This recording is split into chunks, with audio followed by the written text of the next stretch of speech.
Hi mga vloggers, kaplantito kaplantita. Ni ano sad ta sa bagong episode sa atong Garden in the Backyard.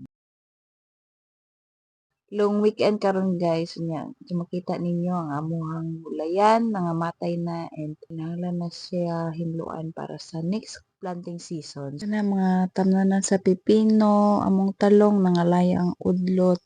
Pero sige ra laban pa kay daghan pa magbunga. Kanimo ni akong tanong masulidago, mag-flower na siya, gikan pa na siya og bayugan and napud ko'y tanom diri nga Bibes Breath. So amog yung goal karon na adlaw is long weekend man mi sa among garden kay magtanong na pud mi kay init man kay ang panahon, wala may ulan. Okay man ni siya tanong man pag ting-init. Tabangi min yung tan-aw while among hinluan ang among garden para sa among next planting season.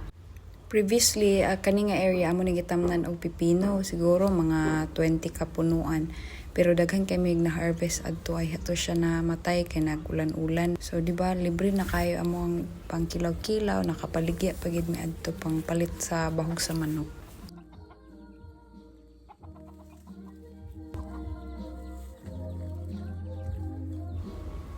Lain pa ato, kini nga beetle, mo na gitawag og metallic beetle. Na siya sa sagbot nga Ludwigia, common ni siya nga sagbot sa mga basakan. Biological control agent ni siya para na nga sagbot, iyang ginakaon niya na sagbot. So, kung makita na ninyo, ayan niyo siya sprayhi kay nakatabang na siya sa ato diya sa basakan.